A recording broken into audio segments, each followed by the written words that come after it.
অল্প বয়সে জটিল রোগে মৃত্যু হয় প্রাক্তন বাম শিক্ষামন্ত্রী প্রয়াত অনিল সরকারের একমাত্র পুত্র অভিজিৎ সরকারের। চিকিৎসার জন্য কলকাতায় ছিলেন অভিজিৎ, শেষ রক্ষা হল না। গতকালই মৃত্যুর কোলে ঢলে পড়ে অনিল পুত্র অভিজিৎ। আজ তার নিথর দেহ পৌঁছায় বাড়িতে। রাজধানী ধলেশ্বরের বাড়িতে আনা হল মরদেহ। প্রয়াত অভিজিৎ সরকারকে অন্তিম শ্রদ্ধা জানাতে বাড়িতে ছুটে যান সিপিআইএম রাজ্য সম্পাদক জিতেন্দ্র চৌধুরী, বাম নেতা সুধন দাস সহ অন্যান্য নেতৃত্ব। ছুটে আসেন তিপ্রা মথার বিভিন্ন নেতৃত্ব। মরদেহে ফুল মালায় জানিয়ে গেলেন অন্তিম শ্রদ্ধা। শোক সন্তপ্ত পরিবার পরিজনদের জানালেন সমবেদনা। প্রসঙ্গত 2023 বিধানসভা নির্বাচনে তেলিয়ামুড়া বিধানসভা কেন্দ্রে মথা প্রার্থী হিসেবে ছিলেন অভিজিৎ সরকার।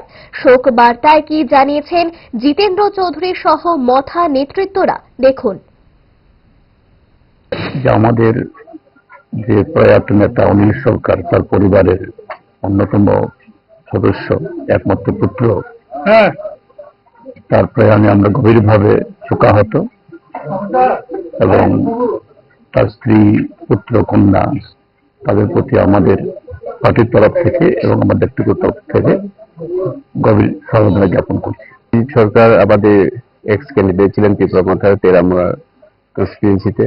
আজকে উনার মরদেহ কলকাতা থেকে আনা হয়েছে। আমরা আমাদের ত্রিপুরা মাথার পক্ষ থেকে ওদের পরিবারের প্রতি শ্রদ্ধা এবং সমবেদনা জানাচ্ছি।